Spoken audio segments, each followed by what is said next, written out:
Hey, hi.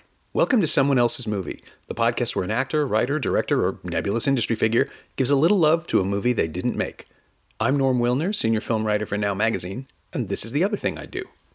My guest this week is Kevin Sesha, whom you might know from his work as a writer on Attack of the Show, Kung Fu Panda, Legends of Awesomeness, and Bajillion Dollar Properties, or as the co-host with Aaron Abrams of the really fun Case Files of Columbo podcast on Howl.fm.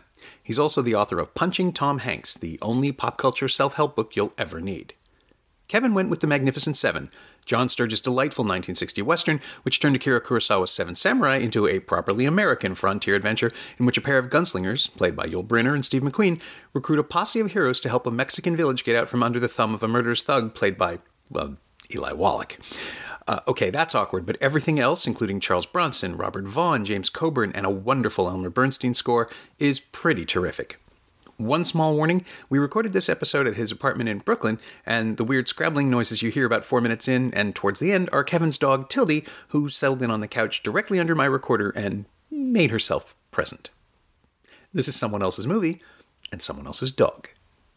It's my favorite movie of all time, and I talk about it for a large portion of my life, generally just run-of-the-mill whenever possible. I quote it. It's something my dad and I share, and so when you contacted me, it was just the first thing that I popped into my head, and then I kind of bounced around, thought about some other options maybe, and go a funnier route, or maybe more current, but no, it's Magnificent Seven. Okay. Yeah. And what was your first experience, and when did you first see it? It's weird. I saw it when I was a kid, and I didn't initially love it, and I think it was because kids are dumb, and at the time I was more interested in, more colorful, sort of loud, like I was a comic book fan, and I watched horror movies and sort of easier to digest action movies, and Westerns just seemed a little flat, and my dad showed it to me, and it was one of his favorite movies, and it didn't really stick, and then he showed it to me again, and then it would be on, like the year later I would walk in and he'd be watching it, and as I got older, I think I started to appreciate Westerns more, and then something just clicked, and then I just, somewhere around high school, I just fell in love with it, and then started showing it to my friends and getting more excited about it, and probably seen it, 50, 60 times. Yeah. So. It's weird. I hadn't watched it in at least, I'd say 15 years before you brought it up. Yeah. And so I went back and revisited it, and I think I've kind of been giving it just not enough respect in my Clearly mind. You haven't. The face you just made tells the story. I'm a little insulted. I can understand where you're coming from. It's like, I had been remembering it as like a secondary Western, as one of those where, it's not Seven Samurai, and it's kind of cheesy, and everybody's a little too clean. Yeah. And it's like, it looks like a studio Western. And so when I think back, I just remember these really clean lines and big sweeping shots of everything in order, and that's not a negative, I guess, but in my mind it's been classified with stuff like True Grit, or what's another really good example? But it's like a secondary big studio picture. Yeah. The ones that have dated to my mind. But then I went back and watched it again, and it's like, actually, it's surprisingly ballsy for a 2-hour, 8-minute movie that spends almost an hour before just building, putting things together, letting the characters be together. Like, that's what Lawrence of Arabia does. It takes its time, and it gets rolling in a really slow way. The Eli Wallach brown face is still a little disquieting, I guess more so now than it used to be. Sure. I mean, that's... I feel like that's of its time. It's sort of hard to separate that. Mm-hmm. And in terms of your other sort of... your assessment of it... I don't know. It's definitely big studio and sort of rollicking, and it's... But, I feel like it's all... It's not trying to be anything else. It's not trying to sort of be political or and it's, of course, Seven Samurai is a classic, and it's obviously based on that, but I feel like, in terms of groundbreakingness, Seven Samurai is sort of a legit great movie, and I would argue that this is just a different category. I think it's great, but I also think it's, the changes from making it a samurai picture to making it a Western, I think, add to it, and it's, for my mind, one of the best examples of the building the rowdy ragtag team of misfits. Whether it's The Great Escape or The Dirty Dozen, The Magnificent Seven is right up there. The way they go about assembling the team, the way they train, the way they have their first clash with the bad guy. Take this from my dog. No, that's okay. Yeah, it's just, I don't know, I just love it. And I feel like I feel like John Wayne in general has aged poorly to a degree that... She was just trying to... I don't know what that... Yeah, piece of plastic. Yeah. Well, you're ruining my flow, Tildy. It's my dog. It's okay. We can always cut around it. John Wayne, I feel like... I mean, I love Clint Eastwood Westerns. I like True Grit, and I like... what's the blanking on the... Rooster Cogburn? Is that the... yeah. Sequel? Yeah, but I'm not a huge fan of John Wayne in general, and that sort of clean-cut, aw shucks, all-American do-gooder thing. I much prefer, like, Eastwood or... His stuff was a lot more square in a weird way. Yeah. And I guess that had sort of contaminated my memories of Seven as well. But what I'd forgotten was, like, it opens with a statement of purpose against racism. Like, it's not lightweight for a movie made in 1960. Yeah, no. It's like the first bonding moment between Brenner and McQueen is that they want to have a funeral for an Indian. Yeah. That's a big deal. Give him a proper burial, and people oppose them, and then that's the first two of the seven who team up and then later disband. But just that is just pure, like, throws you right into it. It's just like two guys. There's these people that want to bury an Indian, and they need to get up the hill, and they won't be allowed by these villainous white men, and then two heroes step forward and drive the hearse. And that's like an episode of Gunsmoke right there. Yeah. In 5 minutes. Yeah, and it's tense, and it's exciting, and you get some McQueen scene-stealing bullshit that I love. And I forgot how good he was in that, too. He's amazing. The scene, and we're going to jump all over the place, so don't worry about it, but the scene with the first big method scene, I guess, from Horsebook Cults, just a big weeping scene in the bar, which is... He's always the worst parts of any scene. That element is unfortunate. He's the only bad performance, I would say. Yeah, but watching McQueen play off of him is amazing. Yeah. Just the fact that he... It's okay. It probably won't register that much. Okay. She just wants attention paid. Do you clip out these little dead spots? Yeah. Okay. Don't worry about it. I can dip in and out pretty easily. But it's the kind of thing where, McQueen is doing stuff, and Brenner is not in a really interesting way. Like he's got this fixed reserve thing, but this time through I kept thinking this is exactly what The Rock does. Like, this is a Dwayne Johnson performance. He's like he's not letting on how much fun he's having. He's not letting it bleed out into the character, but you see it. There's this great dropping of dialogue, and just everything's flat and everything's quick. Yeah. But he's clearly having the most fun of anybody in the room. Who, McQueen, you're saying? Brenner. Oh, Brenner. Oh. Yeah. He anchors everything in a really weird way. I prefer McQueen in this. He's also one of my favorite actors. I think he's just magnetic, Yul Brynner. Like, the walk is so sort of iconic. Like, just the way he struts. Like, it's a strut, but it's not like a showy strut, like a professional wrestler where it's, like, designed to be seen. It's almost as, like, it's in spite of himself. Like, he's not trying to do it. He might, in fact, have developed this walk. And that's pretty smart if he did, because it's a cool walk. And he's a little bit quieter, and he just does the best sort of understated, I don't know. Yeah. He is. He's doing something that everybody does in Westerns, like just this mysterious man who keeps his words short and his actions precise. Yeah. But this is where Westworld comes from, right? Like, this is where that kind of menace comes from. Yeah. But there's, like this time around, it played with wit. It seemed to be... He's in on the joke. He had, like, the same outfit in Westworld, that man in black. Yeah, they basically just saw him and transplanted him. Yeah. But McQueen, certainly his charisma is unbelievable. Yeah, he's a natural. Just pure charisma, just oozing cool. And, I don't know, it just shows you, like, it's just this intangible thing. Like, you can't try to get it, you can't aspire to it, you either have it or you don't.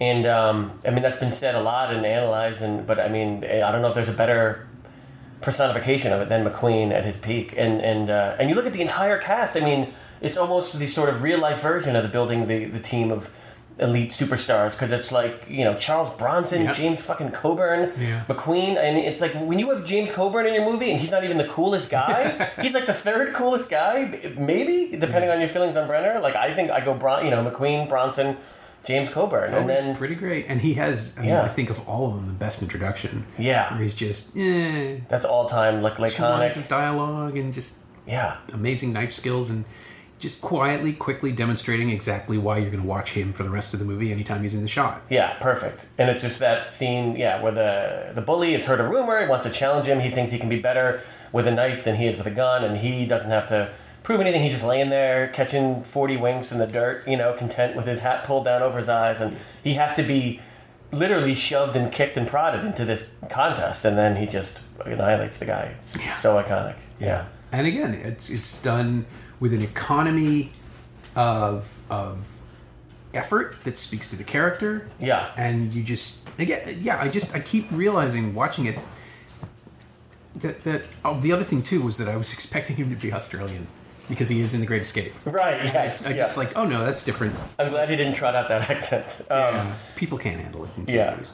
But Sturges, this is like a trial run for The Great Escape in a lot of weird ways, and juggling a huge cast with elaborate motivations that are almost entirely unspoken. Yeah. Working in archetypes rather than stereotypes or cliches. I mean, there's more stereotyping in the supporting characters, inevitably, because it's still an MGM Studio Western in 1960. But they all have their color and their backstory, and it might have come from, like, a stock place, but, like, everything from, like, the dandy gunfighter who's lost his nerve, to the gritty, cool, silent knife guy, to the two leads, to the young buck who will inevitably realize he wants romance and family and that life, and he's not really a gunfighter. I mean, I feel like there's enough there. Nothing is just generic on generic, bang bang. Oh no, yeah, everything's in place. Yeah, and of course the score, which I was just gonna say, Elmer Bernstein, just iconic. Yeah, just amazing, strung together so beautifully. It's this sort of, it's almost, I'd forgotten because the overture, I guess, is the version of the score that plays at the beginning. It goes right into it, and it sort of cuts up against itself, almost like it's too excited to get to the end. That's a great way to put it. Yeah. And then you're like, I'm in, let's go. And then there's this calm, quiet scene with Wallach and everybody. Yeah. But the energy comes right back. Like every time the score comes back in, there's just so much fun. It's boisterous. It's amazing. I was a stand-up for many years, and I would, when I would play at this place Largo in Los Angeles. Oh, yeah. The owner would have me, when I would be introduced, I would walk out to that song, and it never failed to just make me excited. It built me up to a degree that then doing stand-up is like a step down. It felt like I was going to fight somebody or like, you know what I mean? Like do some sort of athletic feat, and just to kind of come out and then begin talking about whatever bullshit was like always a letdown. I was like, I was more excited a second ago when the music was playing. Yeah. Have you seen the remake yet? Did you catch it? No, I don't ever want to see that. I would almost... It's completely different, which is actually a plus. They threw out the entire story. Yeah. They've completely changed all the characters. It barely resembles the original, except in one really interesting way, which is that they don't use the score. It's almost there all the time. Like Hans Zimmer and whoever else he was working with do this thing where they borrow the bass line or they steal some drums, and it's in the background, and it's like it's revving up, but it never quite gets there until the very end. And that actually felt smart. But I feel like we've seen that before, though, like the slight remixing of the iconic song, or I don't know. Like I like was it Anton Fuqua, that guy? Yeah. I love his stuff. I liked did he do The Equalizer? I like that. Yep. I like Denzel. I love Chris Pine. I just feel like I saw like 3 trailers, and they were all sort of lackluster, kind of, and it felt like there was maybe like it felt like sort of a hip-hop or some contemporary music where it felt like a little bit like a Young Guns 2 kind of glossy bullshit. The trailer tried that. Yeah. It's weird. It's like a fake Western, it felt like. It didn't feel like a real Western. Yeah. It's better than it could have been. Yeah. In a, strange way that made me think that they were actually trying. Yeah. But Fuqua still, like, he has this thing. He's a total sadist. Yeah. As a filmmaker, like he really loves watching extras get killed. Yeah. And so the big final sequence with the big charge of the gunmen is 10 minutes of people running around shooting each other. Right. Just constantly cutting back and forth until I'm pretty sure the same extra dies twice. I couldn't quite tell. Yeah. But it's just like more. And that's not what the movie is about. It's certainly not what the original is about. No, those action scenes, I feel like, I mean, they're stylized and spare in a contemporary context, but I feel like, and I guess this is a complaint of a lot of modern movies, but it's like it's easy to follow. You can jump around between each of the protagonists and who they're facing off against, and it's sort of concise and it feels satisfying, and it feels like conflict is resolved through battle, but it's not like a cacophony of just nonsense and clusterfucks falling on top of each other, and then pure chaos. Yeah, it's really more about what all 60s westerns are about, which is the camaraderie between men and the forging of alliances and everything. But it's got this underpinning of dignity and decency. Yeah. And how if you're not cut out for this, you shouldn't be doing it. There's this weird... But celebrating the family. Like the fact that, the two kids with Bernardo O'Reilly, played by Charles Bronson, where they're like, our parents are cowards, they don't want to fight, and he spanks them and is like, you think what they do is easy? They never speak against your parents. Yeah, they have this rock called responsibility, and it drives them every day to provide for you and love you, and that's real courage that I've never had, and it's just like, holy shit. Mm-hmm. And then, all of those kinds of codes, like you said, of like speaking out against, I guess it does have more of a message than I give it credit for, but then even... in the end, that sort of man tough guy code of like, they could walk away and no one would know and no one would care. And it's just that idea of like, well, I would know. I'm not going to, like as Coburn says, nobody throws me my own guns and says run. Nobody. And it's just like, I got to go back, Yeah, it's like Once Upon a Time in the West almost. Sorry to, where it's Henry Fonda's is like, comes back to Bronson, just like, whatever the fuck, a lot of shit happened, but I got to know. What is this? Who are you? Yeah. It's the stuff that will become cliches, I guess, in movie making, but isn't yet, or wasn't when they made it. Yeah. And there's just this sort of weird integrity, and it's so much richer than I remember, I guess is how I would explain it. Because I saw it on Laserdisc way back in the day, and then the DVD came out. This is probably the last time I saw it. I sat through the whole thing. And it faded in a way that it shouldn't have.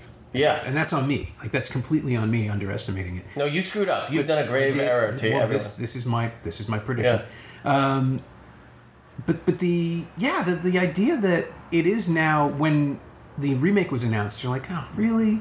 And a part of that for me was, why are you bothering? Yeah. Why, just tell a new story, make a new Western. But that's not how it works. Just call it something else. But I wonder, though, what cachet they're even, like, who, like you said, it has faded a bit. Like, what are they really going to get from using that name? Like, I can't be too much of a hard ass because, The Magnificent Seven obviously borrowed from Seven Samurai, and it's been remade in other forms. I think there's a shitty 80s, like, outer space version. And Battle Beyond the Stars. Yeah. And Galaxy Quest. I mean, a lot of it is... Yeah. It echoes through history. That story is older than Seven Samurai. Yeah. But why use that name if you're not going to even... It just doesn't make any sense. It's not like Superman or Star Wars or Lethal Weapon or some sort of thing where people are like, oh, right, I remember that property. It's like... Yeah. I think that's it, though. I think it's the state of remakes, or not state of remakes, the state of studio politics now is that it's just easier to remake something you already own. Yeah.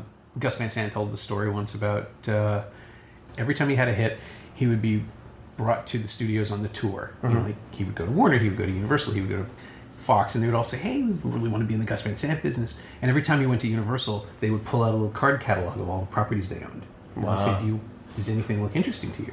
And he said, oh, Psycho. And they're like, no. And then that was for Drugstore Cowboy. And then he had another hit in the mid-90s, and he did the tour. I think it was To Die For. And he did the tour, and they pulled out the card catalog, and they said, do you want to do anything? He said, Psycho. And they're like, no. And then Good Will Hunting came out, and he got the Oscar nomination. Yeah. And he said, Psycho. And they said, okay. And that's how that happened. Wow. But it's always easier to But that's pitch. a disaster. That movie is universally...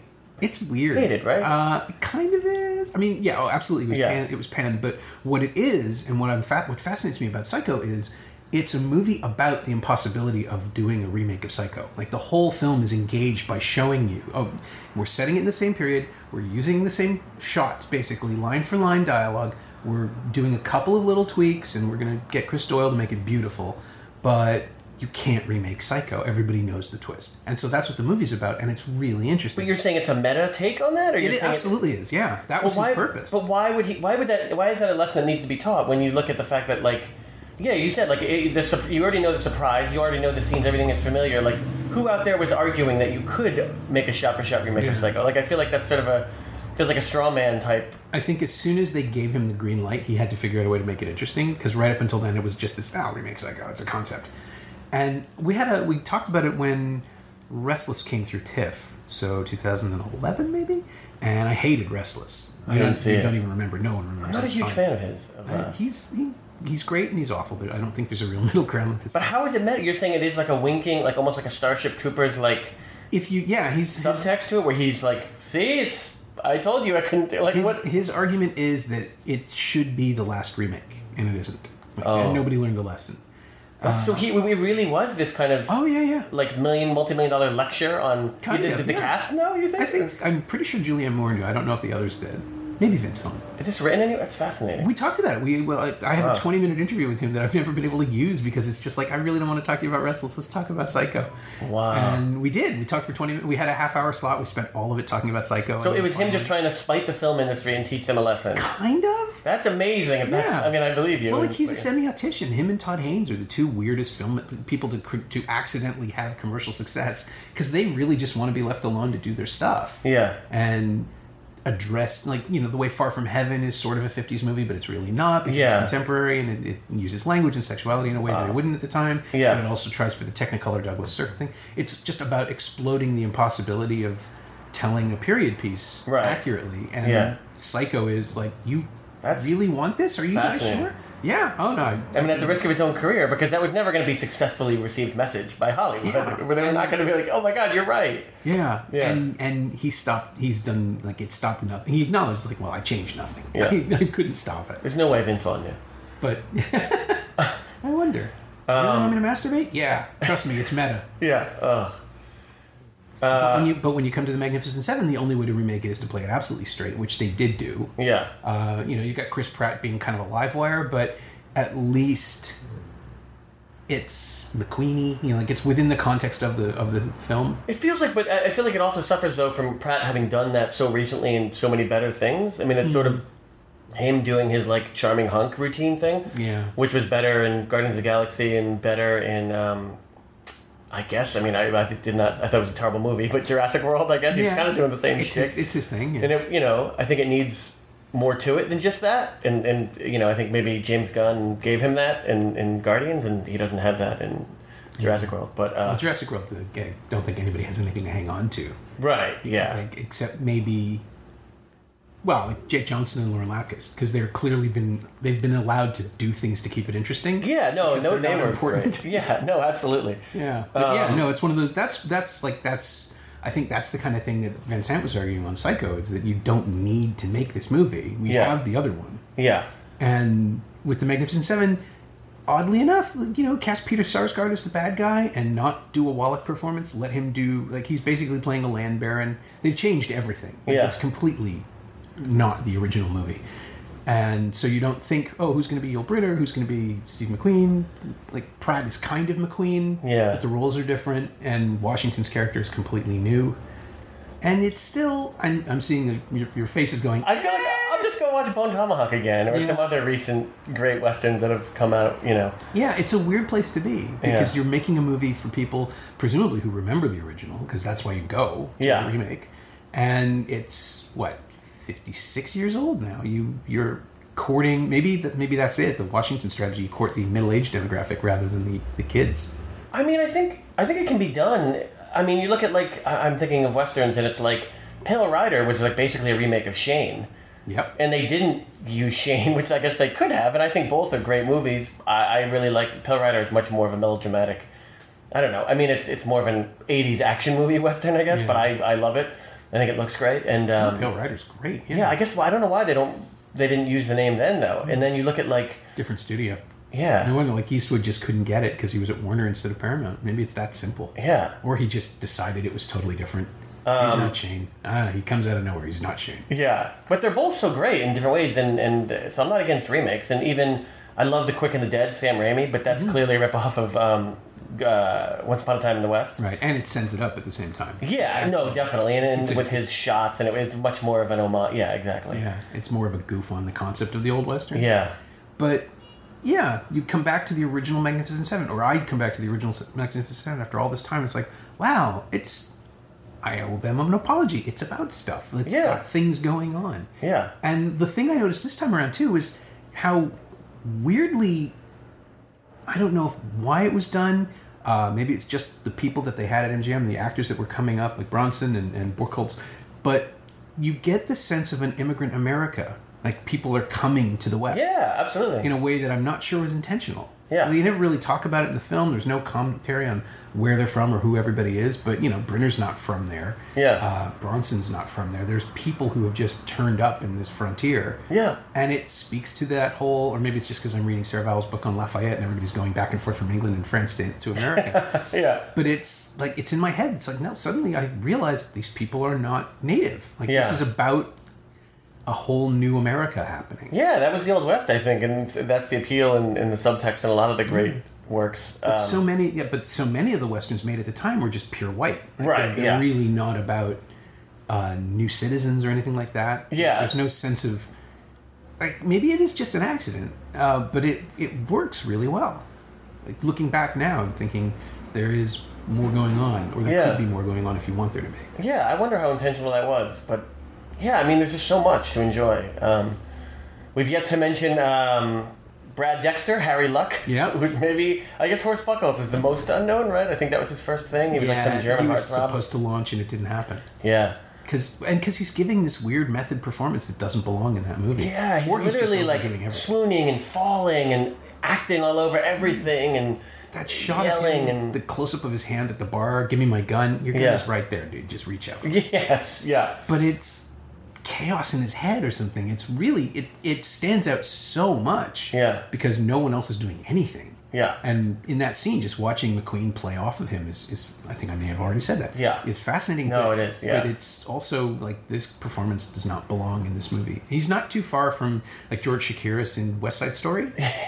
But their context there works because it's a musical and everything's already kind of overstated. I mean, even with a better performance, though, it is kind of the thankless role of, like, the guy who doesn't fit in, who wants to be cool with the cool guys, and you don't relate to the guy who's, like, trying too hard in the movie, who wants to be the badass cowboy, who clearly fails, Yul Brynner's gunfighter test. Yeah. Which, how cool is that? Which is pretty great. Clap your hands as fast as you can, clap them faster, and he pulls his gun out and gets between the two clapped hands, and then has him repeat it. Like, that's just awesome. It is. It's whoever came up with that. Yeah, I can imagine children were doing that on the playground for years. Hundreds of kids were shot. Breaking their fingers. Yes, exactly. Yeah, with their little toy finger guns. Yeah. But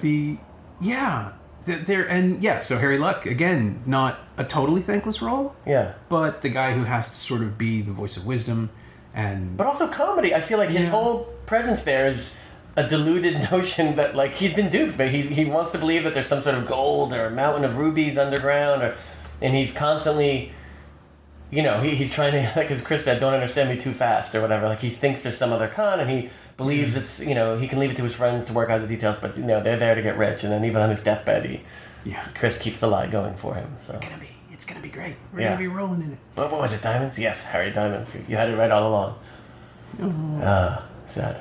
And that is, this is the other thing, too, that has changed in the years that have passed, that you could make a movie like this with a bunch of people who aren't going to make it to the end. Yeah. It's real stakes and consequences. That weird tragic dignity thing that goes on in the big epic, Dirty Dozen does it. What's the other one? There's another one right around that same... Oh, no, bad example. Ice Station Zero. I was just thinking about other John Sturges movies. Great Escape does it. People, like, mowed down. Yeah, poor Donald Pleasance and all of them. And McQueen makes it in both, so what does that tell you? But, I remember as a kid being sad, like, when Bernardo O'Reilly, dies and the kids were going to put flowers on his graves, and Coburn, like, one last throw with a knife as he collapses, and 3 gunfighters make it out and only 2 stay gunfighters. You lose him to family and marriage and whatever, and that's not a loss. I'm sure some people enjoy getting married and doing that. Different kind of heroism. Yes, exactly. But that's the the quandary of the dramatic conclusion. Yes. You have to do the thing where everybody walks away having learned a valuable lesson, but not everybody walks away. Yeah. It's kind of... Which is a good lesson. Yeah, and it's something that's stopped. Like, we just don't get that as much anymore. My fallback anytime discussing how movies aren't working these days is a Transformers film. Yes. Where, the people who are... they don't even have the courage to kill a bot. Yeah. They're just... Everybody is going to make it to... the hero is going to be fine. His daughter is going to be fine. His girlfriend's going to be fine. Every single thing is wrong with those movies, though, I would say. I mean, I like big, dumb spectacles, and, like, I got drunk with some friends and saw it at the ArcLight in Los Angeles, and even drunk, I feel like half an hour in, I was stone sober, and I was bored. Like, it sucked the joy and euphoria of being drunk out of my body and left me there spent. These movies require investment. Like the Magnificent Seven, not Transformers 4. Right. But But the sense that, you're watching a story being told by professionals is the thing that's dying out now, too. Yeah. So many, I don't know, so many little touches that I could just talk about it for, like, like McQueen, I don't know how much of this is apocryphal, but, like, I've read it in a couple of his biographies, but, like, him, like, scene stealing from Yul Brynner, like, everything from, like, when they're on the wagon hearse in the beginning of him just, like, taking off his hat at random times, looking around, or, like, shaking the shotgun shells, checking them for shot before he puts them in. Usually when Yul Brynner's giving a speech or doing something in the foreground, then it's just kind of cool to see that jockeying, because obviously McQueen was not a bigger star at that point. He was, which again is hard, if not impossible, to imagine. Yeah. Now it's like, oh, this new guy, Steve McQueen. Yeah. I'm still, like, every time I TV watch star, it, I'm stunned to see his name isn't first. Yeah. It's third. Yeah. Wait, who's second? It was Brynner, and then was it Coburn or Wallach? But it was. Well, maybe Wallach. Yeah. It was really jarring. In fact, we can double check that if you want. It's on my tablet. Wow. So he is third, which is crazy. Yeah. After Eli Wallach, we just checked, and it's unthinkable to me. But then we also going through the credits. It's like, oh, Robert Vaughn, right? He was fifth billed. Yeah. That's something. Yeah. I mean, he steals everything. He spent the next couple of decades in TV shows and movies, adding color and bits of funny dialogue, and just being this great guy and this great sort of presence who would pop up, and you're like, oh yeah. Yeah. And we're recording this a week after his death? Yeah. I think, and he was the last of them. He was the last of the seven. Yeah. Which is, again, amazing that 56 years later there's still people kicking around from that film. Yeah. This is be useless because this is a audio medium, but I have a friend of mine years ago got me that on the wall is every Hollywood star of anyone in the Magnificent Seven who had a Hollywood star. Oh, so what? McQueen, Brynner, Coburn, who's missing? Horse Book Cults, I'm sure, didn't make it. It's John Sturges, Robert Vaughn, Charles Bronson, Steve McQueen, and Yul Brynner. And I think somebody got added a couple years ago, and I wanted to kind of add a little lower hanging plaque portion of it. You should do that. But Robert Vaughn was great, and he, the guy who lost his nerve, the guy who that was a fun little arc. It's like he's got this big reputation, but he's he's dressed fancy and just your classic dandy, but he's just eating beans and he's wanted, and so the people that know he's wanted jack up the rates on the rooms because he has to pay, and he's doing this sort of as one last shot at glory, and he chokes a couple times, doesn't have it, and then he just rallies and finds the courage and gets shot. Yeah, honorable death. I think he's the closest one character-wise in the remake. It's Ethan Hawke. Oh right, who is a screaming alcoholic guy who used to be the best with the shotgun or the long gun, and is now just a shadow of his former self. He's the only one, I think, the only character that has a real echo. Yeah. But it's and again, Ethan Hawke and Denzel Washington together again after Training Day, and completely uncommented upon, which is really great because it's other filmmakers would screw that up. And it's like, hey, remember when I did this? But it's just there, which is kind of good. Wow, I don't think I even knew he was in it. Yeah, he barely factored in some of it. He and Sarsgaard are the two actors. Oh, and D'Onofrio, who, again... Oh, wow. Right? So now you're kind of curious, aren't you? I mean, this is a pretty good lineup, but it's cast above its station, absolutely. Yeah, but I do not like Ethan Hawke, so that takes away from it. I feel like he's got one of those punchable faces, and I forever associate him with just whiny, white guy bites. 90s bullshit of just you just want to punch him in the face. No, that wasn't his fault. And then Somewhere's terrible. No, there's that. Yeah. Wait, Somewhere. Was that I might be getting it wrong. That's the Sofia Coppola. Coppola one. Yeah, he's not in that. That's Stephen Dorff. Oh my God, you're right. He was uniquely punchable. Also punchable. I can conflate the two, clearly. Yeah. Wow, yeah, you're right. Yeah. Anyway, that was a bad movie. Well, Alex Ross Perry's going to have a beef with you on this one. That was his episode. He picked it. Which one? Somewhere. Oh my God, just the ultimate... Really? I feel like it just was the emptiest sort of Hollywood excess, and this bad boy and his daughter, but he's just this douchebag wandering around, and the shots that are supposed to be beautiful it just felt like aping emotion and aping real. It's funny. That's how I felt about Coppola's Virgin Suicides. Because I'm the one who doesn't like that one. I never saw that one. It's a friend of mine boiled down all of Sofia Coppola's movies to, I'm rich, I've got everything, I'm still not happy, and no one understands me. It's like, okay, that is fair. That is all of her movies. I guess you have to like the character then. You know what I mean? If you got like Bill Murray or something, then I'm on board. Yeah, with Somewhere for me, it was Elle Fanning. It was watching her contextualize her father. Yeah, that worked for me. That relationship made it play. Okay. And Michelle Monaghan being just quietly amazing in 2 scenes. Yeah. But Ethan Hawke and not Stephen Dorff is in Magnificent Seven, although Dorff could have probably played the Skarsgård role. Yeah. But it's one of those things where, again, just like the original, weirdly enough, if you look back, you realize, oh, these people are all phenomenally good. They're not just...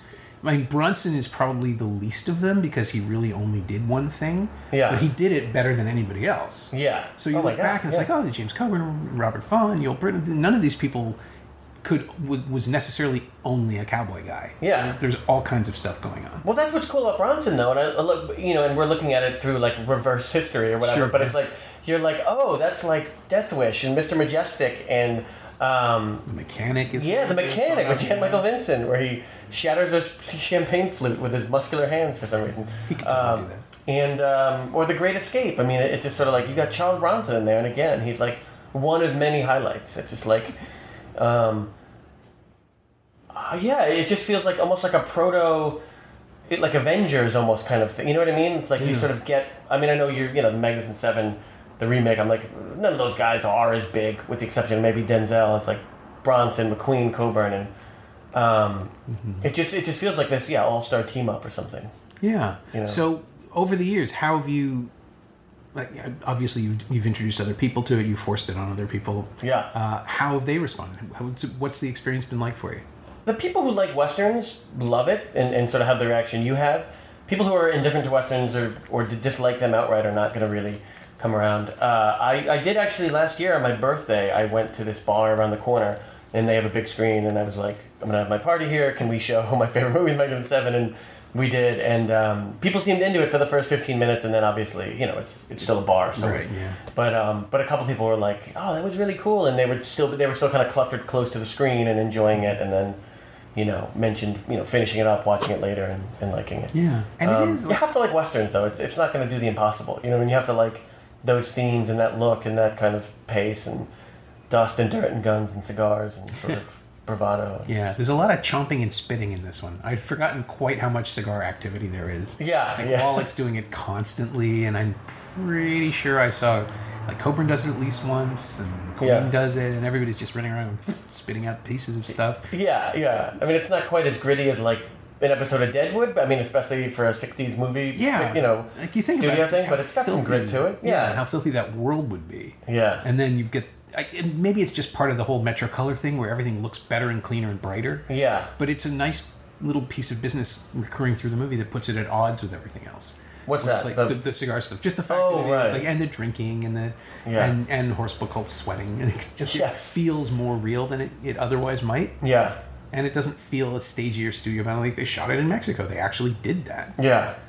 Which is kind of an undertaking. Like when they have the MGM backlight is there for everything else. Yeah. I mean, having just watched recently How the West Was Won. Yeah. This big Cinerama thing where everything is immaculate within an inch of its life because it's going to be realized in 70mm giant, frame projection. Yeah. It was nice to see something that feels like it's shot with care, but it's not pristine. Is it entirely shot in Mexico? I think most of the exteriors were. Yeah. I mean, definitely the credits up top say that the 2 locations in Mexico are credited. Yeah. I'm sure there's some backlot stuff. The introductory town is probably MGM. Could be, yeah. But it still doesn't feel like if you turn the camera 5 degrees, you'll see like the 70s sets from Blazing Saddles or something. It doesn't feel like an episode of Bonanza. Yeah. Oh, it's this weird, this kind of weird midpoint in the evolution of the Hollywood Western, I think, where you've got real actors doing cowboy stuff, which was happening all the time. Yeah. But it also has a little more gravity, maybe. And maybe that is the Kurosawa influence. Maybe it is the fact that we have this property that nobody else has seen. Let's do our best job with it. Yeah, I don't know. I'd love to read like an oral history of it or something. There must be one. God, there should be one. Yeah. But then again, if you don't know about it, then it probably doesn't exist. I mean, I'm also lazy and incredibly forgetful, so I feel like I've heard facts and stories and things I've forgotten. I just assumed someone would have given it to you for your birthday. Oh, right, yeah. I have terrible friends. yeah, no, I love it, and I continue to watch it, and it holds up. It doesn't ever seem to dull or diminish. Like I definitely, you don't want to wear out that favorite book or that favorite song, and you can, and I feel like with this, I've been watching it my whole life, and I feel like it feels like important. Like I want to watch it once a year, and I want to watch it. For a couple of years, as a go-to, it would be my thing of like if I'm feeling down, or you're feeling a little bit like you go through a weird depression or something or whatever. It's like you throw that movie in, like you feel, 10 feet tall and bulletproof when it's over, like $1 million. Yeah. Just tons of metaphors and figurative. No, they fly around. Yeah, no, it's just great. Good pick me up. Yeah. So, is there anything? I mean, you talked about being brought out to the music at Largo, but is there anything else about the film or one of the performances in it that you use? Because this is the final question of the podcast. Is always the same too, which is, what have you stolen or lifted or borrowed or referenced in your own DNA as a performer, as a writer, anything from The Magnificent Seven? I don't know. As a person as well? I mean, just generally, yeah. I do believe it's sort of, because I saw it at such a young age and it seeped into who I am and maybe even formed who I am to a certain degree. I think those, and this is a cheesy answer, but sort of those themes and those like, being strong when you need to be strong and doing the right thing even if it's difficult, and I'm not obviously a hero, but or a gunfighter, but I feel like that you see something early enough, it definitely like shapes you or molds you, and I feel like those themes and those other themes and other westerns that are similar sort of have gone a little ways in shaping who I am. And in terms of my writing, I don't know. I do feel like you try and you go over a script and you go over stuff and you kind of want to keep adding a joke or adding a thing. You always want to have something interesting happening regardless of the overall arc. And I feel like with The Magnificent Seven, there's always that little business or the little gimmick of like the gunfighter game or, Bernardo making the flute for the little girl, like even visual things. And I just feel like there's so much to take in. It's like never boring. And I think that's something good to aspire to. You know what I mean? If you're constantly, you don't want to overcrowd something, but really draw it in fully, like populate it and put in little touches and twists, and that was far more disjointed than I intended it to be. No, I got it. This is the whole show, a stream of consciousness. That's totally fine. Yeah. But the other thing, I guess, in terms of the question is, would you say, if you do sort of imprint on the film that way, do you would you say you're more of a McQueen or a Brenner or a Coburn? Is there any one actor that you've imprinted on more? I mean, I am a ridiculously cocky buffoon, but it would be even going too far for me, who's an idiot, to claim to be like McQueen or Bronson or any of them. Like, I'm not like any of them. Like, no, I'm an idiot. Yeah. Mine is Jaws. My touchstone is Jaws, so I always sort of manage to reduce myself to I'm more of a Hooper with a Brody Rising, that kind of thing. Yes. I don't have to pick one. Yeah. But then there are only 3. The 7 give you too many options. I mean, yeah. Obviously, in Jaws, you want to be Quint, even though he dies, but I think I'm not Quint, if I'm being honest with myself. In this, yeah, I don't know. I McQueen is my favorite, and I've, as evidenced by my posters and stuff, I'm a big fan of his other work, and I like him the best because he has like a little bit of he seems to be, I don't know, there is more of a comedic element to what he's doing, I guess, or more of a having fun with it, even though they're all having fun. Yeah, he seems to be the one character who knows he's in a movie. Yeah, which is what makes him so interesting. Yeah, exactly. Like he's giving a Western performance with a tiny bit of stylization, and it just invites you in. It makes you want to watch him more and see what else he does. Yeah. I'm the farmer who decides to stand up and do the right thing and like runs at a guy with like the fucking hoe over his head and takes a bullet in the chest and like, eventually did the right thing. It didn't work out well, but hey, you tried and you had a good death. That's me. Well, small spoiler, that character is Matt Bomer in the new movie, so, Oh, at least you go out handsome. Not bad. Good looking guy. Yeah, okay. Cool. Wow. My thanks to Kevin Sesha, whose book Punching Tom Hanks is available pretty much everywhere, and whose really fun podcast, The Case Files of Columbo, is on Howl.fm in its entirety for subscribers to enjoy. You should subscribe. It's great. Thanks also to Kevin's Case Files co-host, Aaron Abrams. He knows what he did. You can find Kevin on Twitter at Kevin Sesha, all one word, and you can find The Magnificent Seven on Blu-ray and DVD from MGM Home Entertainment and for sale and rental on iTunes and Google Play. You can also find Antoine Fuqua's 2016 remake on all of those formats and platforms as of today through Sony Pictures Home Entertainment, if you're so inclined. It's not bad. As always, you can find me on Twitter at Norm Wilner and elsewhere on the internet at nowtoronto.com. You can also find this podcast on Twitter at Semcast, S-E-M-Cast, and on the web at someoneelsesmovie.com. If you want to leave a review on iTunes, that would be very kind of you. If you stay alive, we'll be just as happy. Thanks for listening.